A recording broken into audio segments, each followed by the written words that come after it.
Maya sat in her car outside the community center, gripping the steering wheel so hard her knuckles turned white. She'd been sitting there for 20 minutes now, trying to pull herself together before going inside. The morning had been brutal, and she wasn't sure she could face another human being without completely falling apart. Her stepfather's words still echoed in her head. "You need to be out by Friday. I'm selling the house." Just like that. No discussion, no warning. 5 days to pack up her entire life and figure out where to go. She wiped her eyes for what felt like the 100th time that morning and checked her reflection in the rearview mirror. Her eyes were red and puffy, her dark hair a mess. There was no hiding that she'd been crying. But she had to go inside. She'd already missed 2 shifts last week, and she couldn't afford to lose this job. Not now. The community center wasn't much to look at from the outside. Just a plain brick building that had been there since the 70s, wedged between a laundromat and a corner store. But inside it was different. Inside it felt warm, safe. It was one of the few places Maya had ever felt like she could breathe. She grabbed her bag from the passenger seat and forced herself out of the car. The October wind hit her face cold and sharp. Winter was coming early this year. She pulled her thin jacket tighter around herself and hurried toward the entrance.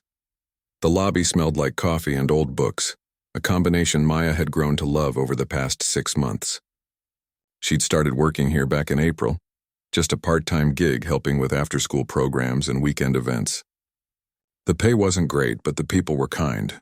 That counted for something. "Morning, Maya." She looked up to see Mrs. Chen behind the front desk, her reading glasses perched on her nose as she sorted through a stack of registration forms. The older woman glanced up and her smile immediately faded. "Oh, honey, are you all right?"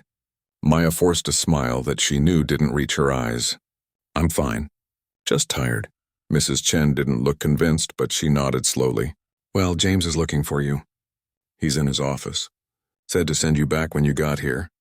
Maya's stomach dropped. James was her supervisor, the head counselor at the center. He was a good man, patient and kind in a way that Maya wasn't used to from authority figures. But she really couldn't handle a conversation right now, especially not with someone who actually paid attention. She made her way down the familiar hallway, past the art room where paint-splattered tables sat empty, past the gym where basketballs echoed against hardwood floors. James's office was at the end of the hall, door half open like always. She knocked softly. "Come in." James looked up from his desk, and Maya could see the concern cross his face immediately. He was in his late 50s with graying hair and kind eyes that had probably seen more pain than most people could imagine. He worked with troubled kids, families in crisis, people who had nowhere else to turn. He had a way of making everyone feel heard. "Hey," Maya said quietly, hovering in the doorway. "Mrs. Chen said you wanted to see me?" "Yeah, come sit down." He gestured to the chair across from his desk. "How are you doing?" "I'm okay." The lie tasted bitter on her tongue. James was quiet for a moment, just watching her with that steady gaze of his. "Maya, I'm going to be straight with you. You've been off lately, missing shifts, showing up late when you do come in. That's not like you. And today," he paused, choosing his words carefully. "Today you look like you haven't slept in days." Maya's throat tightened. She stared at her hands twisted together in her lap. "I'm sorry. I'll do better, I promise. I'm not trying to give you a hard time," James interrupted gently. "I'm worried about you." "What's going on?" And that was it. That tiny bit of genuine concern, the gentleness in his voice. It broke something open inside her that she'd been desperately trying to keep locked down. Her eyes filled with tears, and she couldn't stop them this time. "I don't know what to do," she whispered. James immediately pushed a box of tissues across the desk toward her. He didn't say anything, just waited. That was another thing about James. He knew when to wait, when to let silence do the work. Maya took a tissue and pressed it to her eyes. "My mom died 3 months ago. I know. I'm so sorry. And my stepfather, David, he just told me this morning that he's selling the house. He wants me out by Friday." The words tumbled out faster now, like a dam breaking. "I don't have anywhere to go. I've been looking at apartments, but everything's so expensive and I don't make enough money to afford anything. I thought maybe I could stay with a friend, but most of them live in dorms and I can't just crash there indefinitely. I don't have any other family. My real dad left when I was 6 and I haven't heard from him since. It's just been me and my mom, and now she's gone and David doesn't want me there anymore and I just..." She stopped, gasping for air. The panic she'd been holding back all morning crashed over her in waves. James let her cry. He didn't try to fix it right away or offer empty platitudes. He just sat there, present and steady, while she fell apart in his office. When she finally got herself under control, he spoke quietly. "Have you tried talking to David? Explaining your situation?" Maya laughed, but it came out harsh and bitter. "He doesn't care." "He never cared. The only reason he let me stay this long was because my mom asked him to before she died. But now that she's gone..." She trailed off, wiping her eyes again. "He wants to move to Arizona with his brother." "Start over," he said. "I'm just in the way. What about school? You're at the community college, right?" "Yeah, I'm taking classes, trying to get my basics done so I can transfer to a 4-year school eventually. I want to be a teacher." She said it quietly, like admitting a dream was dangerous. "But I don't know how I'm going to keep going if I don't have a place to stay. I can't focus on studying when I'm worried about sleeping in my car." James was quiet again, but Maya could see something working behind his eyes. He leaned back in his chair, fingers steepled under his chin. "How old are you, Maya?" 19. "I'll be 20 in December." He nodded slowly. "And you're working here about 20 hours a week, plus going to school full-time?" "Yeah, I'm trying to pick up more shifts wherever I can. I've been applying to other places, but nobody's hiring right now, or they want someone with more experience." James stood up and walked to his window. His office looked out over the parking lot and the street beyond. Maya had always liked this office. It was cluttered with books and photos, certificates on the walls, a coffee mug that said "World's Okayest Counselor" sitting on a filing cabinet. It felt lived in, real. "I'm going to make you an offer," he said finally, still looking out the window.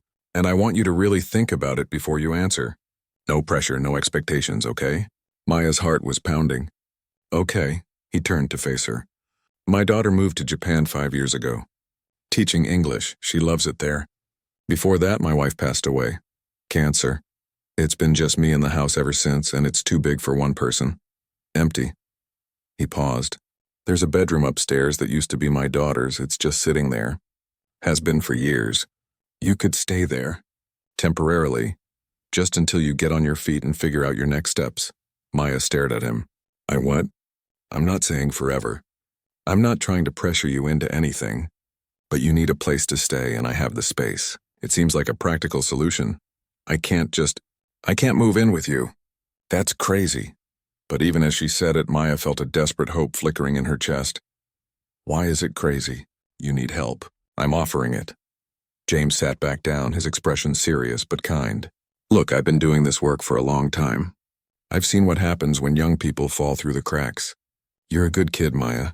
You're working hard, trying to build something for yourself. I'm not going to stand by and watch you end up on the street because your stepfather decided to abandon you." The word abandon hit harder than Maya expected. That's exactly what it was, wasn't it? Another person leaving her behind. "I'd pay rent," she said quickly. "I'd help with bills and cleaning and whatever you need. I wouldn't be a burden. We can work out the details if you decide to take me up on this. But Maya, I'm not doing this expecting anything from you. This isn't charity with strings attached. It's just one person helping another person who needs it." Maya felt tears threatening again. "Why would you do this? You barely know me." James smiled, and it was sad but genuine. "I know enough.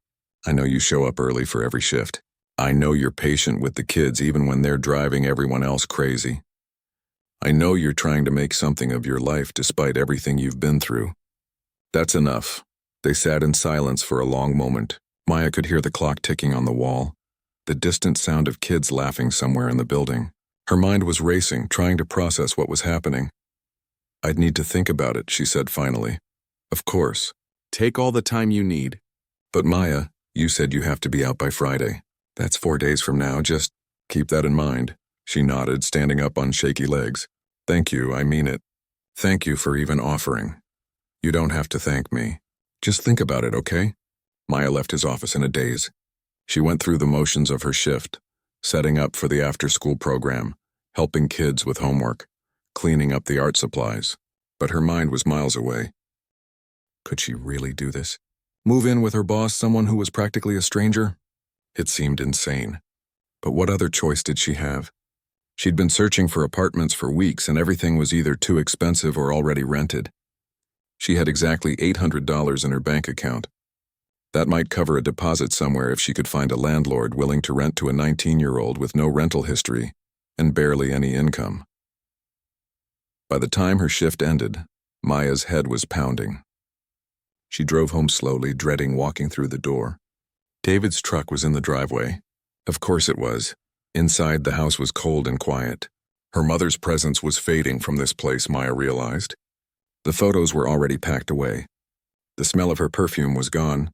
It was like she'd never been here at all. David was in the kitchen, drinking a beer and scrolling through his phone. He barely looked up when Maya walked in. "I'll start packing tonight," she said quietly. He grunted. "Good. Realtor's coming Thursday to take photos." Maya stood there for a moment, waiting for something. An apology, maybe. An acknowledgement that he was kicking out his dead wife's daughter with nowhere to go. But David just kept staring at his phone, and Maya realized she'd never mattered to him at all. She was just something he'd tolerated for her mother's sake. She went upstairs to her room and closed the door. Sitting on her bed, surrounded by the remnants of her childhood, Maya pulled out her phone. She stared at it for a long time before finally typing out a message to James. "I've been thinking about your offer. Can we talk tomorrow?" His response came quickly. "Of course. Come by my office whenever you're ready." Maya set her phone down and looked around her room. At the posters on the walls, the books stacked on her desk, the photographs of her mother tucked into her mirror frame. Everything she owned could probably fit in her car. Maybe taking help from a kind stranger wasn't the craziest thing in the world. Maybe it was exactly what she needed. Maybe, just maybe, this was the universe throwing her a lifeline when she needed it most. She'd spent her whole life trying to be strong, trying not to need anyone, trying to survive on her own. But sitting there in that cold, empty house, Maya realized something important. Asking for help wasn't weakness. Sometimes it was the bravest thing you could do. Tomorrow she'd talk to James. Tomorrow she'd take the first step toward something different. Tonight she'd let herself hope that maybe things could get better. That maybe she didn't have to face this alone. Moving day came faster than Maya expected. One minute she was standing in James's office, nervously accepting his offer, and the next she was loading cardboard boxes into her beat-up Honda, trying not to think too hard about what she was doing. David hadn't said much when she told him she'd found a place to stay. He just nodded and went back to packing his own things. No questions about where she was going or who she'd be staying with. Maya tried not to let it hurt, but it did anyway. Even after everything, some small part of her had hoped he might care enough to at least pretend to worry about her. James's house was in an older neighborhood about 15 minutes from the community center. The kind of place where people actually knew their neighbors and kids still played in the streets during summer. Maya pulled up to the address he'd given her and sat in her car for a moment, staring at the small 2-story house with blue shutters and a front porch that wrapped around the side. It looked like a home, a real home, the kind she'd seen in movies but never actually lived in. There were flower beds along the front, though most of the plants had died back for winter. A wooden swing hung from the porch ceiling. Maya could see warm light glowing through the windows. Her phone buzzed. A text from James. "I'm here whenever you're ready." No rush. She took a deep breath and got out of the car. Before she could even grab the first box, the front door opened and James appeared, wearing jeans and an old college sweatshirt. He looked different outside of work, more relaxed somehow. "Hey," he called out, walking down the porch steps. "Let me help you with those." "You don't have to." "I know I don't have to, but I'm going to anyway." He smiled and reached for one of the larger boxes. "Come on, let's get you moved in before it gets dark." It took 3 trips to unload everything she owned. 3 trips? That was all it took to move her entire life. The thought made Maya feel hollow inside. James led her upstairs to what had been his daughter's room. He'd cleaned it recently, she could tell. Everything smelled like lemon cleaner and fresh air. The walls were a soft cream color, and there was a double bed with a simple blue comforter, a dresser, a desk by the window, and a bookshelf that was mostly empty except for a few old textbooks. "I packed up most of Lauren's stuff when she moved," James explained, setting down a box. "Sent some to her in Japan, put the rest in the attic. But if you need anything, extra blankets or pillows or whatever, just let me know. And you can decorate however you want. Paint the walls, hang pictures, whatever makes you comfortable."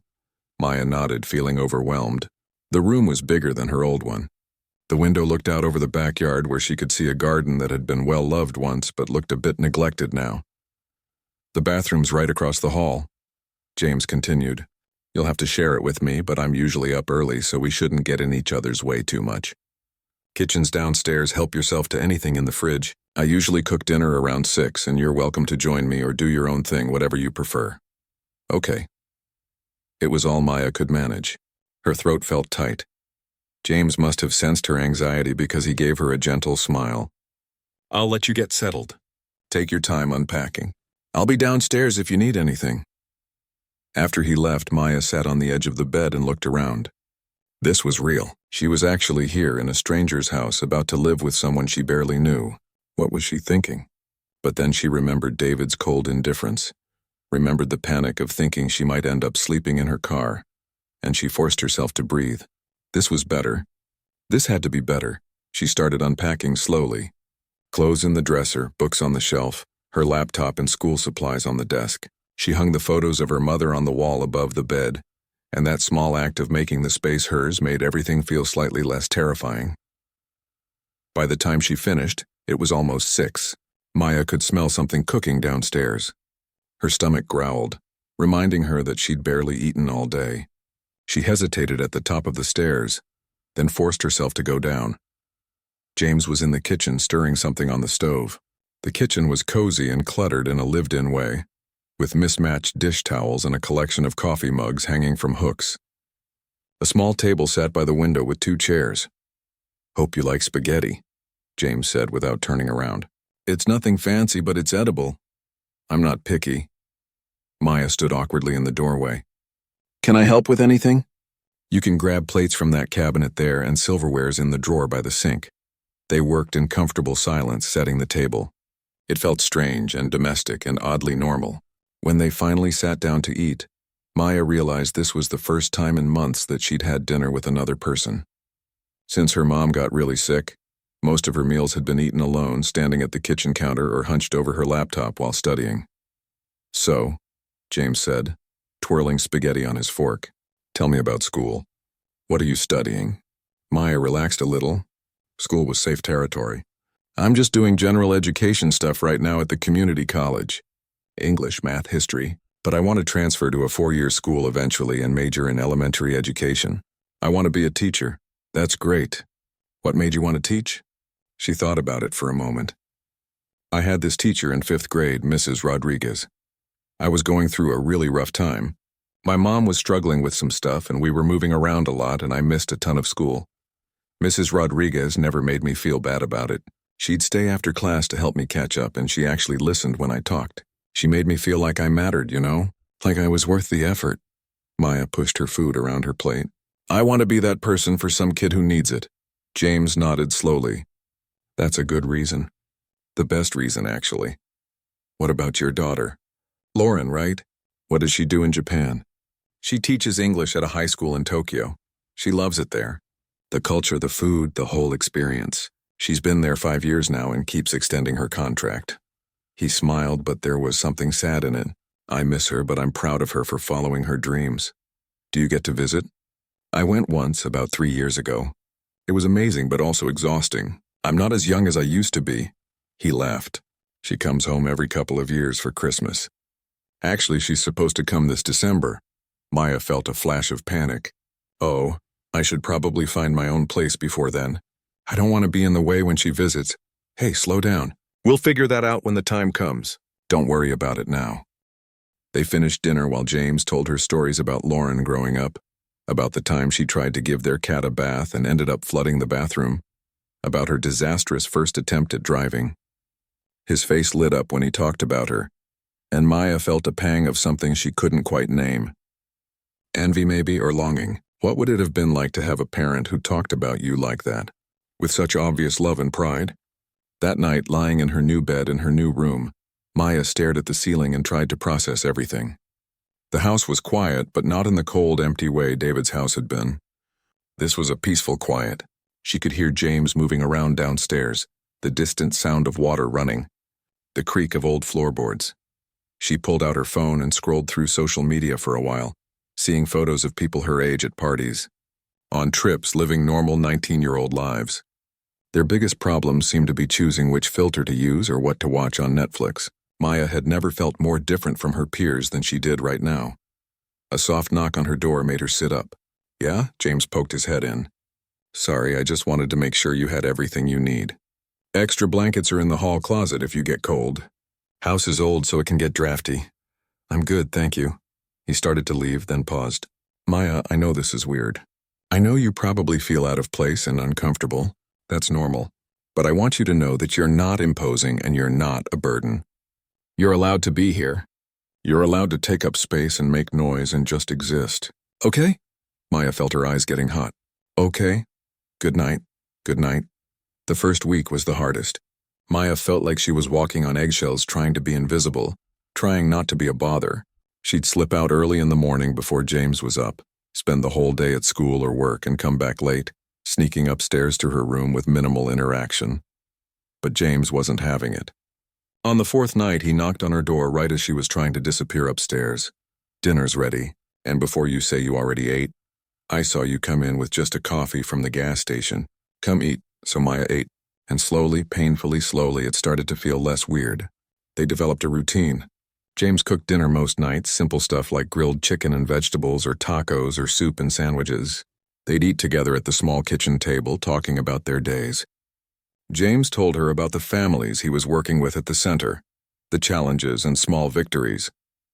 Maya talked about her classes, about the kids in the after-school program who were starting to warm up to her. 2 weeks in, James noticed Maya studying at the kitchen table late one night. Surrounded by textbooks and note cards. "Big test?" he asked, making himself tea. "Yeah, chemistry. I'm terrible at science." She rubbed her eyes.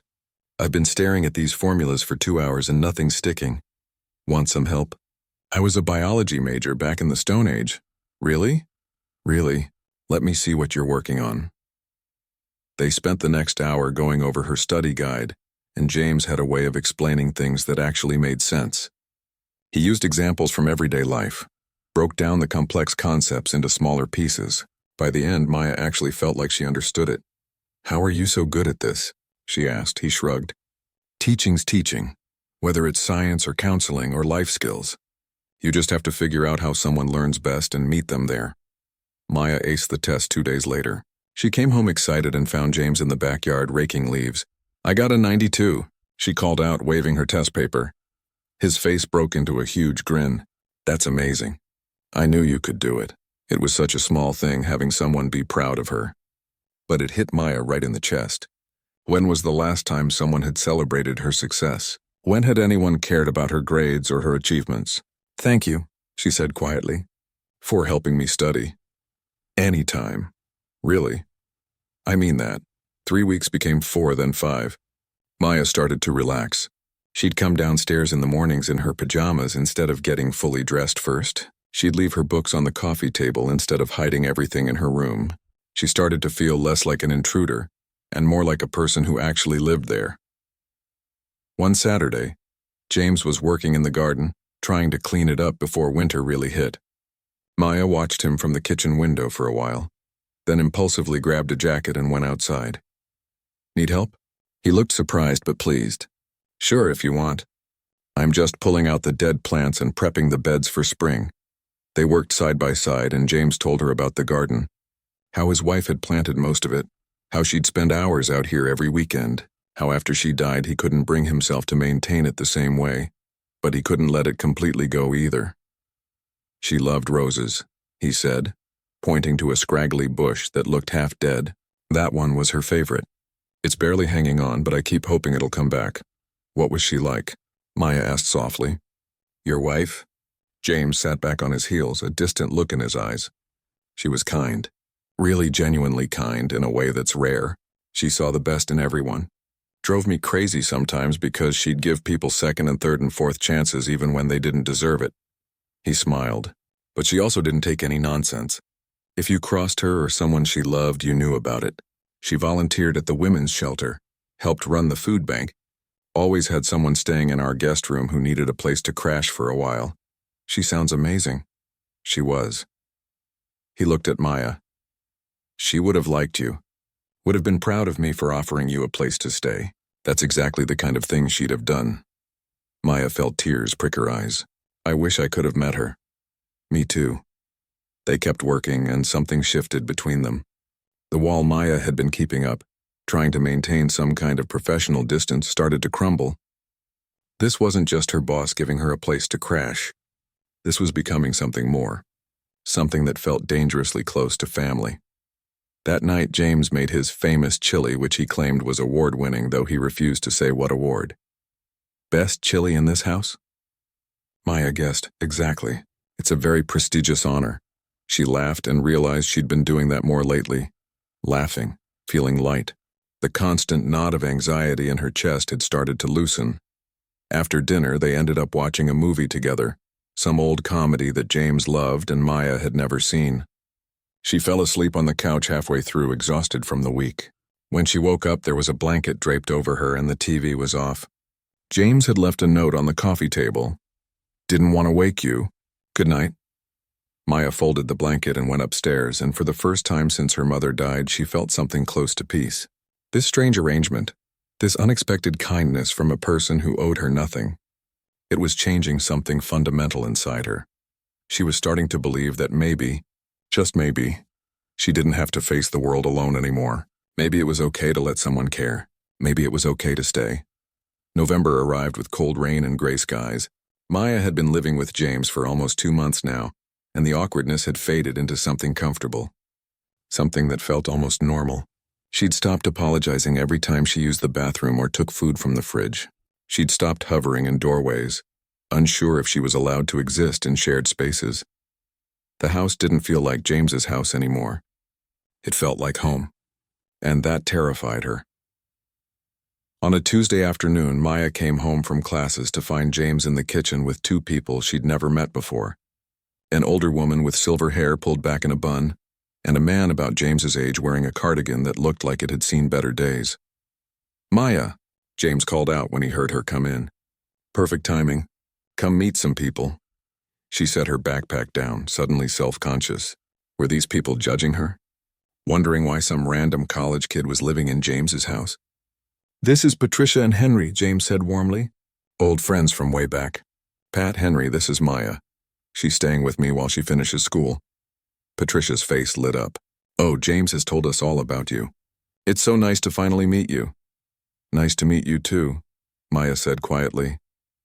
We brought dinner, Henry announced, holding up several bags of takeout containers. Chinese food. Hope you're hungry. Before Maya could excuse herself and retreat upstairs, James was pulling out plates and Patricia was directing everyone to sit down. Somehow she found herself at the table, surrounded by 3 people who were laughing and talking like they'd known each other forever. So James tells us you want to be a teacher, Patricia said, passing Maya the fried rice. That's wonderful. We need more good teachers in the world. I'm trying, Maya said. Still got a long way to go. Patricia used to be a principal, James explained. 30 years in the school system. 32, Patricia corrected with a smile. And they were good years mostly. Hard but good. Henry worked in construction and had the kind of stories that made everyone laugh until they cried. He told them about a job site where everything that could go wrong did go wrong, ending with a porta potty sliding down a hill into a pond. Maya found herself actually enjoying dinner. These people were easy to be around. They asked her questions, but not in an interrogating way. They listened when she talked about her classes. They made her feel included. After dinner, while they were cleaning up, Patricia pulled Maya aside in the kitchen. I'm glad James has you here, she said quietly. This house has been too quiet for too long. He needed someone to take care of. Maya felt uncomfortable. I'm not Charity. Oh, honey, I didn't mean it like that. Patricia touched her arm gently. James has always been someone who needs purpose, needs to help people. After his wife died, after Lauren moved away, he lost that sense of purpose at home. You're helping him as much as he's helping you, trust me. The words sat heavy in Maya's chest all evening. After Patricia and Henry left, she helped James finish cleaning up. Your friends are nice, she said. They're good people. Known them since Lauren was in elementary school. They've been checking on me regularly since Beth died. He dried the last plate and put it away. They want to take you under their wing, I can tell. They don't even know me. They know what I've told them. And they know that anyone trying to better themselves deserves support. He paused. They asked if we want to come to Thanksgiving dinner at their place. No pressure, but I usually go and you're welcome to join. Maya's stomach flipped. Thanksgiving. She'd almost forgotten it was coming up. Last year she'd spent it at the hospital with her mom, eating vending machine food while her mother slept. The year before that, David had made it clear she was an obligation, something to be tolerated. "I've never really done Thanksgiving," she admitted. "Not like a real one with a turkey and everything." James looked at her with such sadness that Maya wished she could take the words back. "Then you should definitely come. Patricia puts on a spread that'll make you forget your own name." The week before Thanksgiving, Maya's classes got harder. She had 2 papers due and a presentation that was worth 30% of her grade. She spent every spare minute at the library or hunched over her laptop at the kitchen table, surviving on coffee and stress. James started leaving snacks next to her laptop when she studied. Apple slices, crackers, and cheese, once even homemade cookies that he claimed were from a recipe Beth used to make. He'd check in without hovering, ask if she needed anything without being pushy. One night, around 11, Maya was still working on her presentation. Her eyes burned and her head ached, but she couldn't stop. It had to be perfect. James came downstairs in his robe, probably heading to get water. He stopped when he saw her. "Maya, you need to sleep." "I can't. This presentation is tomorrow and I'm not ready." He sat down across from her. "Can I see what you have so far?" Reluctantly, she turned her laptop toward him. He read through her slides, nodding occasionally. After a few minutes, he looked up. "This is really good. Better than good. You're ready. But what if nothing? You've done the work. You know this material inside and out. Now you need to rest so your brain actually functions tomorrow." He closed her laptop gently but firmly. "Go to bed. Doctor's orders." "You're not a doctor." "Fine." Concerned adult's strong suggestion. Maya wanted to argue, but she was so tired. She gathered her things and stood up. "Thank you. For caring if I sleep or not." His expression softened. "Of course I care." She aced the presentation. Came home that afternoon feeling lighter than she had in weeks and found James pruning the rose bush in the backyard, the one that had been his wife's favorite. "It's coming back," he said when she approached. "Look, there's new growth here." He pointed to small green shoots near the base. "I thought it was done for, but it just needed some attention." Maya looked at the struggling plant fighting its way back to life and felt something crack open in her chest. "James, can I ask you something?" "Always. Why did you really ask me to stay here? And don't say it's just because you had an extra room." He set down his pruning shears and looked at her seriously. "You want the honest answer?" "Yeah. When I was 14, my mom died. My dad was already out of the picture. I ended up in foster care. Bounced around to 5 different homes in 3 years. Most of them were fine, nothing terrible, but nobody really wanted me there. I was just a kid they got a check for every month." He picked up a dead leaf, crumbling it between his fingers. "When I was 16, I got placed with this couple, Frank and Rose. They were older, their own kids were grown. I figured it'd be like all the others. But Frank, he took me fishing that first weekend, taught me how to change my own oil, helped me with my college applications. He treated me like I mattered." Maya waited, sensing there was more. "They couldn't adopt me, there were legal complications with my dad, but they let me stay until I graduated high school, helped me get into college, drove me to campus that first day." His voice got rough. "Frank died my sophomore year. Heart attack. But what he gave me in those 2 years changed my entire life. He showed me what family could be. Not blood, but choice." "So you're paying it forward," Maya said quietly. "I'm doing what someone did for me. And honestly, Maya, these past 2 months having you here, it's reminded me that this house is supposed to be lived in, that I'm supposed to be living, not just existing." He looked at her. "So yeah, I had an extra room. But more than that, I had extra space in my life and you needed somewhere to land. Seemed like the universe putting us both where we needed to be." Maya's eyes filled with tears. "I don't know how to thank you." "You don't need to thank me. Just keep being you. Keep working toward your goals. Keep filling this house with life again. That's enough." Thanksgiving Day arrived cold and bright. Maya woke up nervous, unsure what to expect. James had assured her it would be low-key, just Patricia and Henry and maybe a few other people. But when they arrived at Patricia's house, there had to be at least 20 people there. "I thought you said low-key," Maya whispered as they walked up to the door. James grinned. "This is low-key for Pat." The house was warm and loud and smelled incredible. Patricia swept them inside, took their coats, and immediately put Maya to work mashing potatoes. Before she knew it, she was in the kitchen with 3 other women all talking over each other while preparing food. "You go to State Community, right?" one woman asked. Her name was Rita, and she had kind eyes behind thick glasses. "My daughter went there. Great nursing program. I'm doing Gen Ed right now, but I want to transfer and study education." "Oh, a teacher. We need those. My grandson's teacher this year is terrible. No patience with kids at all."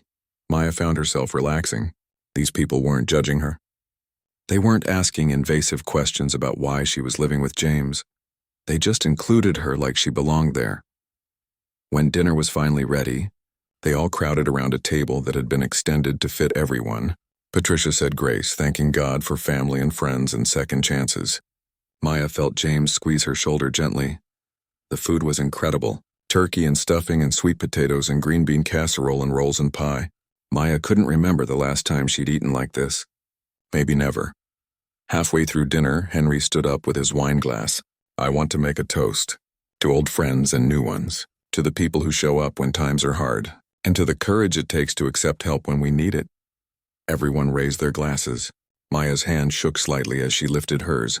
After dinner, while the adults were drinking coffee and the younger kids were running around, Maya found herself on the back porch with a woman named Lisa, who turned out to be Patricia's daughter. "My mom can be overwhelming," Lisa said with a laugh. "But she means well. She's been really nice to me." "That's Mom. She collects strays."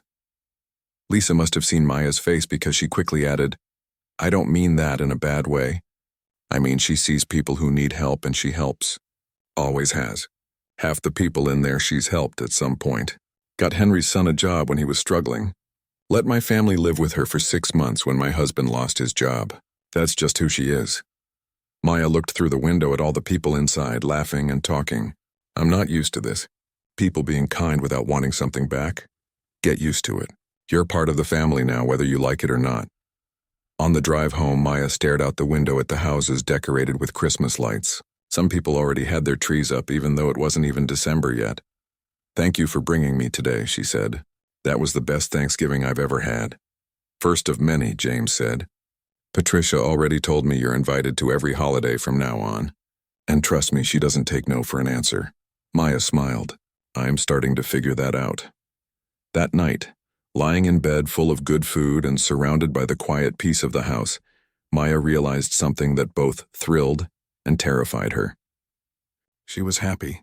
Actually, genuinely happy. For the first time in longer than she could remember, she felt safe. She felt like she belonged somewhere. But a small voice in the back of her mind whispered a warning. Nothing good in her life had ever lasted. Her dad left. Her mom died. David kicked her out. Every time she started to feel secure, the ground shifted beneath her feet. What if this was temporary too? What if she was getting too comfortable, too attached? What if James changed his mind, or Lauren came home and wanted her room back, or a million other things went wrong? Maya pushed the thoughts away and focused on the present, on the feeling of being full and warm and safe, on the memory of James's friends welcoming her like she mattered, on the way this house had started to feel like the home she'd always wanted but never had. For now, that was enough. It had to be enough, because the alternative, protecting herself by keeping everyone at arm's length, that was just another kind of loneliness, and Maya was so tired of being lonely.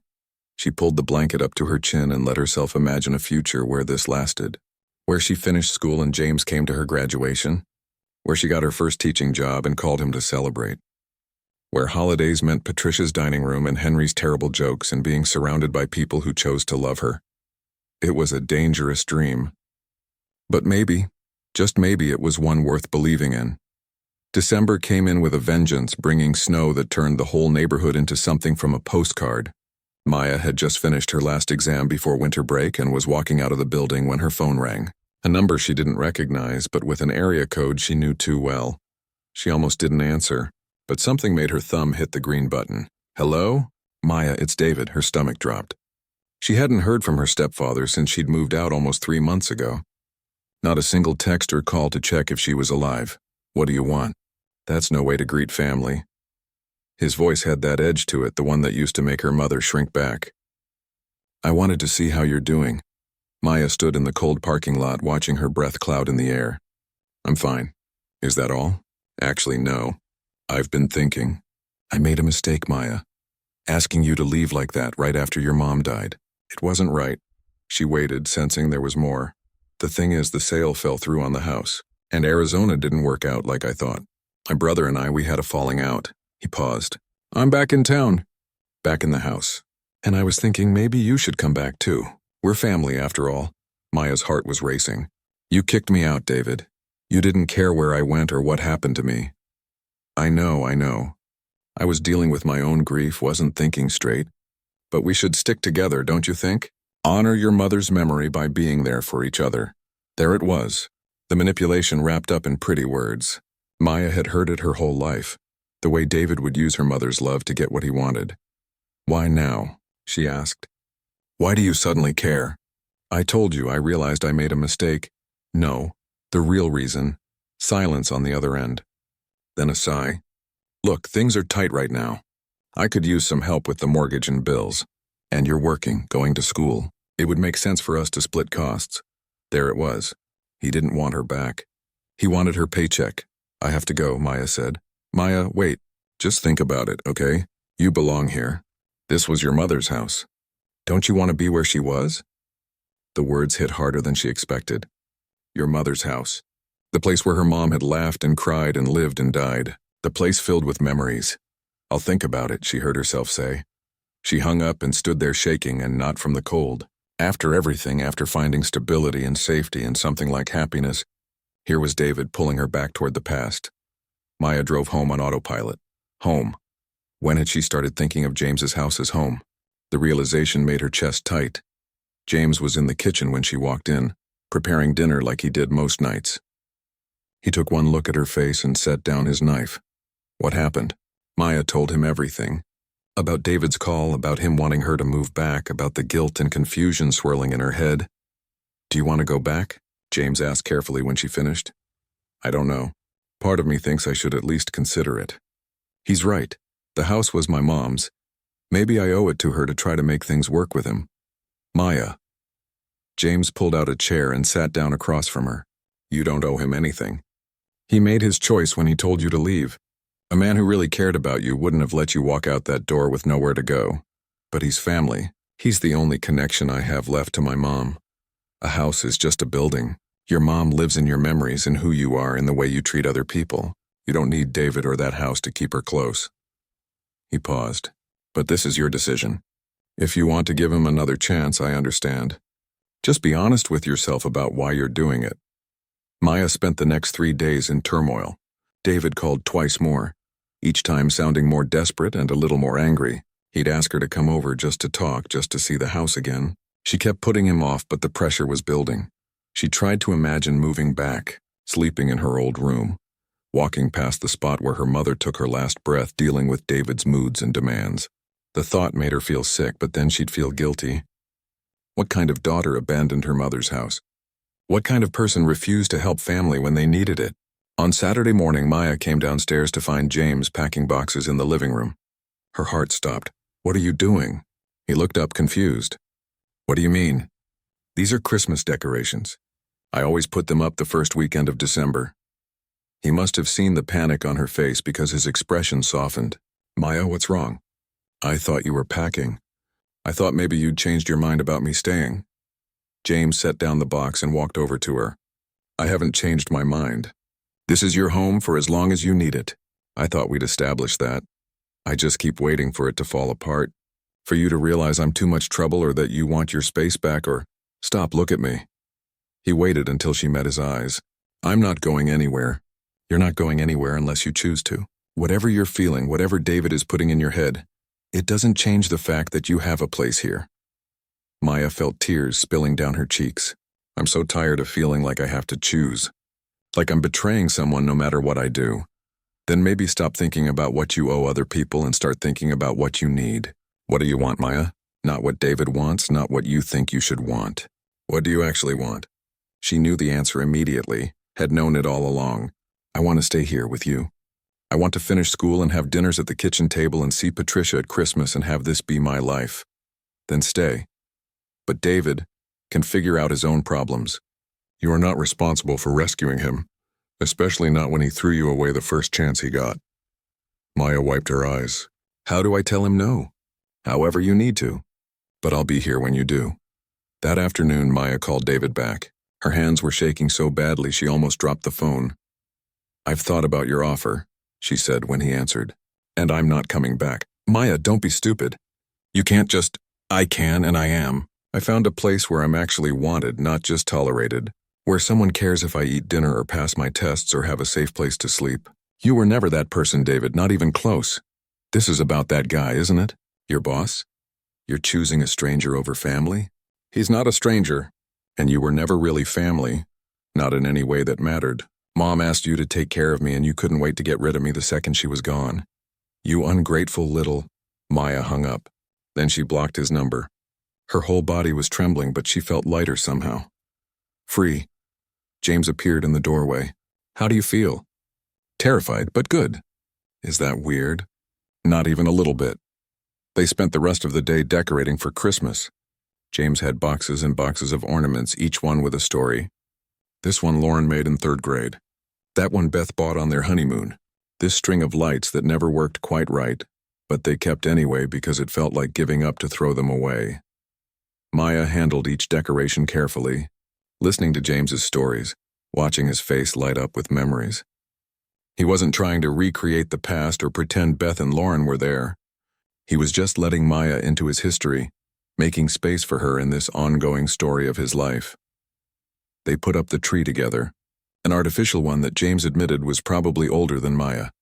They strung lights and hung ornaments and argued about whether tinsel was classy or tacky. Tacky, Maya insisted. You're wrong, but I respect your commitment to being wrong, James shot back, draping tinsel over a branch with exaggerated care. When they finally finished, they stood back to look at their work. The tree was chaotic and beautiful, covered in mismatched ornaments and too much tinsel and a star on top that leaned slightly to the left. It's perfect, Maya said. It really is. That week, Maya threw herself into her work at the community center, staying late to help with the holiday program. One evening, she was in the art room helping kids make cards for their families when James stopped by. Got a minute? He asked. She followed him to his office, wondering if something was wrong. Instead, he handed her an envelope. What's this? Open it. Inside was a gift card to the bookstore near campus, along with a note written in James's careful handwriting. For the teacher you're going to be. Proud of you. Maya's throat went tight. James, you didn't have to. I know. I wanted to.